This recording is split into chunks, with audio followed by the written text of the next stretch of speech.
welcome to another video. Today's video is going to be all about reading wrap-up. I'm going to be doing my first quarterly reading wrap-up. So what I have planned is that I'll be doing this reading wrap-up every 3 months. So in today's video, I'll be talking about the books that I read in January, February and March. So I've actually kept my notebook here where I've written down all the books that I've read, and how this wrap-up is going to go is that I'm going to talk about books starting from the ones that I've least liked to the ones that I have really liked, or my most favorite book of the entire quarter. So let's get into it. So the books that I've read so far in this 3 months, I've only given them either 4-star or 3-star or a 4.5-star. I think it's becoming extremely difficult for me to find a book that I'm giving 5-star. And for me, the 5th star mainly depends upon how the book ends. Let's get into the ranking. So my least favorite book that I read in the quarter is Zola by D.E. Macaluski. It's an extreme horror book, and it's an extremely short book. You can definitely read this book just because it's really short. It's about a mother and a son, and they are living with this abusive man. The father, he basically abuses the mother, and there's he's like a horrific, disgusting man. So the mother decides to take a drastic action one day. And the mother also feeds the son cheese because that's the only thing that he really likes. And his name is Zola, that's where the book name comes from. And just know that this book has to do a lot of disgusting thing with cheese. I'll just leave it at that. The thing that I did not like about the book is that I felt like it was gross and disgusting for the sake of it. While I really enjoy extreme horror, and I enjoy if it's like depraved and disgusting. Don't know what that says about me.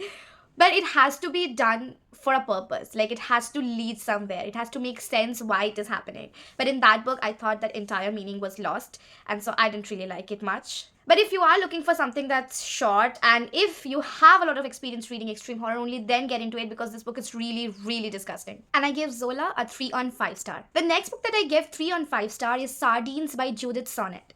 Now, there's a lot of books that Judith Sonnet has written, and I think the entire horror book community really loves all of her books. But I have read 2 books by her so far, and both haven't been something that I've really enjoyed. This book is about a group of children. They go for like a trip with their teacher, like a field trip thing. And one of the girls suggests that let's play sardines, where everyone hides and there's one person has to go find.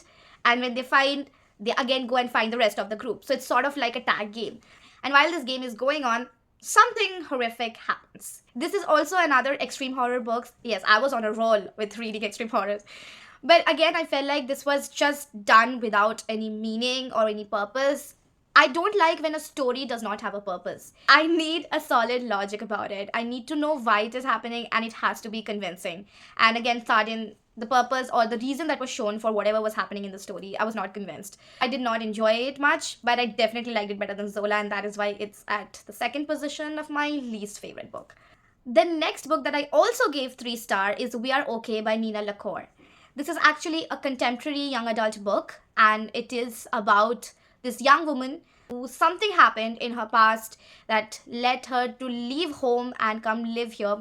I don't know if I've read it so long ago, maybe I'm completely blanking on the age. I think she was a teenager, I'm not sure.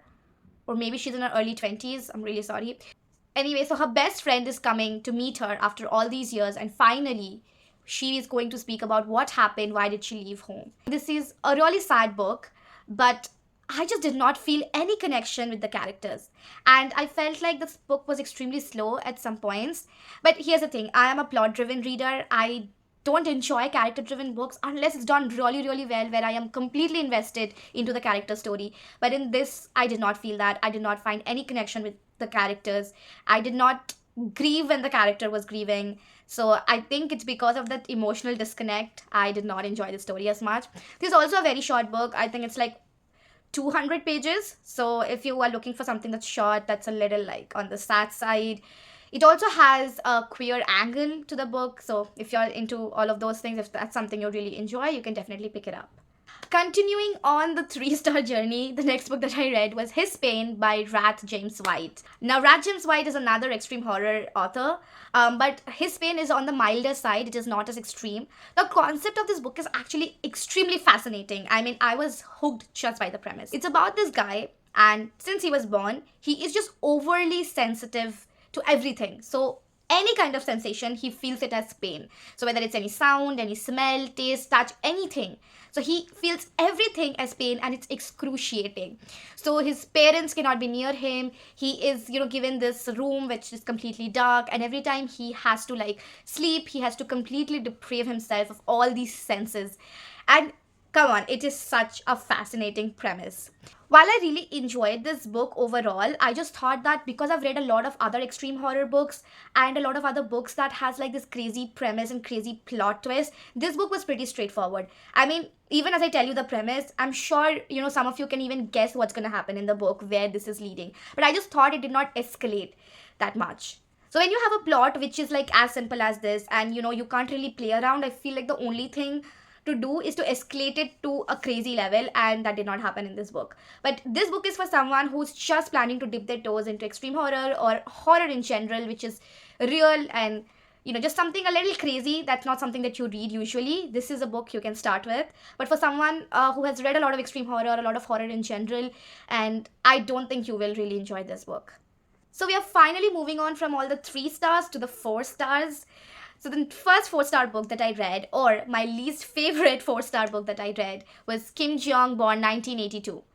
I am completely blanking on the author's name, so I'm really sorry. But this book is about a woman, Kim Jong, who was born in 1982, and basically it's the story of her life, from her childhood to her adulthood, and just like her getting married. And it deals with a lot of social commentary on women, their space in work, their space in society in general, and all the social construct associated with the whole gender roles, and just how she's doing her marriage, maintaining her kid, and just everything in general. It's a lot of social commentary book, and while again I enjoy social commentary books and I think it's necessary for us to read literature like that, again I feel like it's a very character driven book, and again I did not feel any connection with the character whatsoever. I did like the things that were talked about, the things that were shown. I like the characters overall, but I just did not fully invest into Kim Jong's story. I just could not connect to her as a reader. I think that's where the star was knocked off. I think if I could connect and if she could make me feel the things, I guess, a little amplified, I think it would be a 5-star. The next 4-star book that I read is 100% Match by Patrick Harrison III. This is also another extreme horror that is very, very short. I think it's like 50 pages or maybe lesser. Actually, it was a super fun read. This is about this guy who lives a lonely life. I'm so sorry for all these main characters. I just cannot remember the names, so I just keep telling them it's about a guy or it's about a girl. So I'm really sorry. You can obviously go look it up on Goodreads if you need to know the names. Coming back to the story, this is about a guy who lives a lonely life, and he's working at this burger joint, and he is looking for his perfect match. He's looking for this woman who's going to be his ideal partner, and he does find one. And that's all I am going to say about the story, because it's super short and you have to read this just for the fun of it. Again, if you're reading any of the extreme horror books that I am mentioning, you have to have the stomach for it, because these are very, very disgusting and just gross in general. I mean, they're fun, but they're also very gross and disgusting, so you need to have the stomach for it. So you have been warned. The next 4-star book that I really liked was I Know Who You Are by Alice Feeney. And this is my second book by Alice Feeney. The first one that I read was Rock, Paper, Scissors, which I thought was good, but the ending was, okay. But this book I really enjoyed. Again, I will tell you why I gave it a 4-star. But before that, this is about a woman. Again, I am completely blanking on the name. But basically, she's an actress who comes home one day and finds her husband missing. And the police start suspecting her. But she also is being stalked, or that's what she thinks. And she is harboring a secret. I'm so sorry I'm giving you a very vague synopsis, because you have to go into this book without knowing anything. And oh my god, what the hell was that twist? I can guarantee you that you might not see the twist coming. Like, actually not even you will not see the twist coming. It is a crazy twist. I don't know why it is not talked about so much in the book community. I mean, I've seen that people either hate the twist or like the twist. I honestly, there's a lot of parameters when I am actually giving a book score. The 5-star, like the 5th star is always reserved for the ending. And the other stars are more like how I felt about the book, the characters, the journey. And I think the book was so much fun. It was super fast paced and it deserves a 4-star. I'm not sure how I felt about the ending. I thought it was a crazy twist. I thought it was just insane. And frankly, there's just no way that actually happens. Like, there's just no way that can happen in real life. So yeah, but again, you have to suspend your disbelief a little when you actually reach the ending. But if you are looking for something that has a crazy, insane plot twist, this is the book to pick up. The next book that I read is Franny and Zoe by J.D. Salinger. Now, if you have not seen my previous video, you don't know that I am a huge fan of Catcher in the Rye by J.D. Salinger. It's probably one of my favorite book, if not my favorite book. I love anything that J.D. Salinger writes. I've read some of his short stories, and I've read Catcher in the Rye, but this is my second proper novel by him. And this deals with the two siblings, Franny and Zoe. The book is divided into two parts, so we get Franny's version first, and then we get Zoe's version, and majority of the book is from Zoe's point of view. But I thought I really connected with the characters. Again, J.D. Salinger's books are absolutely of no plot. There is no plot. It's just characters and their thoughts and their monologues and the dialogues between them. Like, it's just there's no plot. Absolutely. And as I said, I'm a plot driven reader, but if you want me to love a character driven book, the characters just, I have to connect to them. I have to connect to them on a level where whatever is happening to them, I can actually visualize it, and I feel like I am there with the character. And I think J.D. Salinger does that really well. I'm not sure how I can describe this book, but basically something has happened to Franny. She's going through this crisis, sort of like a life crisis where, you know, like she just doesn't feel like doing anything. She's in bed all day. And so Franny's mom, like Zoe and Franny's mom, calls up Zoe and says that, you know, something's wrong with your sister. I want you to come and talk to her and just, you know, what is going on. So it's just their dynamic and the conversations they have. And I think it's just, I really found it beautiful. And I do want to read like the other, I think there's one other novel that J.D. Salinger has written I want to read. So this entire Franny and Zoe, this revolves around this Glass family. So Zoe Glass, Franny Glass, they have their elder brothers. So the other novel that I'm talking about, that is from the elder brothers' point of view. So yeah, I do want to read. I want to know more about this family and the characters. And I think I really enjoyed this. So if you're looking for something where, you know, you are a character driven reader and just a short book, this is also an extremely short book. So I think it's a good book to pick up. But again, if you're starting somewhere with J.D. Salinger, actually, you know what? I should make a video about J.D. Salinger, where you should start, how you should read his books. Yeah, I think I will finish reading the last novel that he has written, and I will make a video. So anyway, you can obviously like look out for the video, but if you can't wait that long and you want to start with something that's written by J.D. Salinger, hands down, go and read Catcher in the Rye. The next two books that I read, which I almost enjoyed equally, it's actually part of a series. So this is called the Crowns of Nyxia series by Carissa Broadbent. And I'm so glad that I discovered it, like just watching a YouTube video, because I super enjoyed them. So actually the first book that I read was not a novel, but a novella from this series. So it's like, you know, you have the first novel, then you have this novella, and then you have the second novel. So I actually read the first novella, which comes after the first novel, but you can read them independently. I mean, the characters or the world is same, but that doesn't spoil anything. So I picked up the novella first, and it's called Six Scorched Roses. And the concept is actually super interesting. Let me just give you a little bit background of this entire, like, the world, and then I can get into a little bit of the premise for each book. So basically we have gods and we have vampires and we also have humans, but it's mainly like gods and vampires. And this is like, you know, the gods absolutely hate the vampires. So you had, I don't want to give like too much background because I feel like it's very interesting if you like read it. And I do feel like maybe if you read the first novel first, then, you know, it's easier to like get a grasp of the world. And then you can read the novella, but either way, you know, again, you can read anyway. Both are very independent from each other. So it's the gods. There are these like 13 gods, and then one of the goddess like decides that she doesn't want to be with these gods, and she just like forms her own troupe, which are the vampires. So Nyxia is the god that like sort of creates this vampiric world, and so the gods automatically hate the vampires. So in the novella, our main character, who is a human named Lilith, she is basically like seeing that her entire town, which is cursed by a god, is dying slowly. So she thinks the cure is vampire blood because that's what the god hates. So she goes to the only vampire that's there in the town called Vale. And she says to Vale that I'll give you 6 scorched roses. In return, you'll give me 6 vials of your blood. And somehow they strike up this deal. And, you know, it is a romance, a paranormal romance. So come on, man. It's really good, okay? I don't know how to, like, sell you into, like, picking this book up and reading it.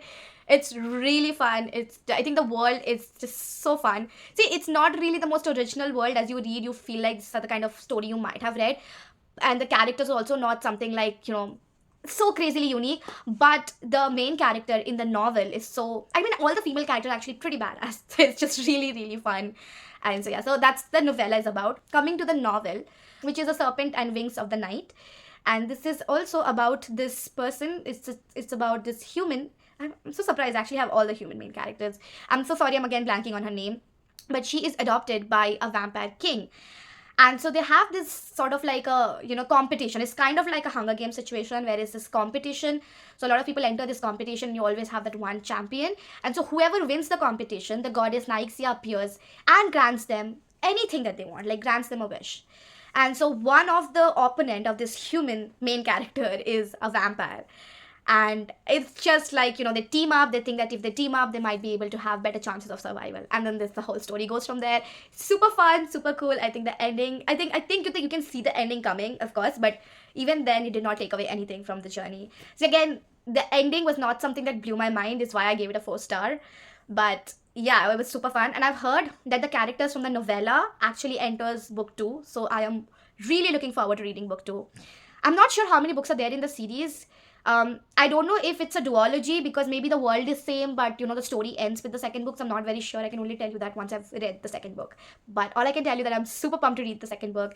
And again, if you're looking for something that's fantasy, paranormal, it has romance in it, then you have to pick out Crowns of Nyxia by Carissa Broadbent.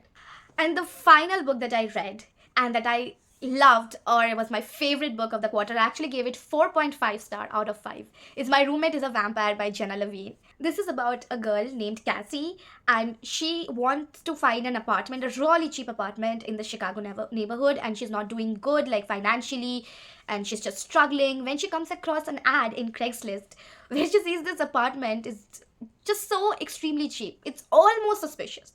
But you know what? She has no option, so she goes ahead with it, and she has to move in with a roommate. So there is another person living, or is he?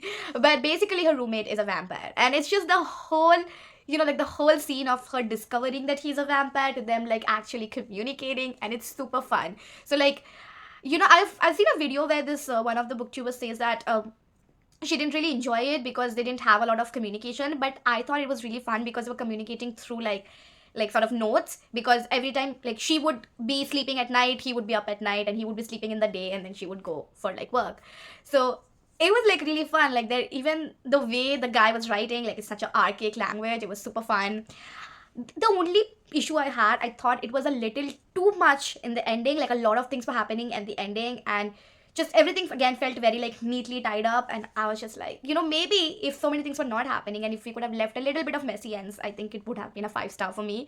But I still enjoyed it a lot. I love the characters. It was super fun to read. It was such a nice light romance book that I thoroughly enjoyed, and I highly recommend this book. So there you go. Those were the 11 books that I read in the last 3 months. I hope you enjoyed this wrap up, and I am so excited to see you again with my wrap up after 3 months. I hope that you guys are enjoying all the videos that I'm putting out. I will be coming out with more reading vlogs. I'm really excited about it.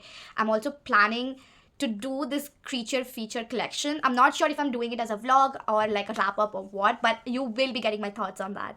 So I hope you stay tuned. If you liked it, give it a thumbs up. Don't forget to subscribe and press the notification bell. And I'll see you very soon. Bye.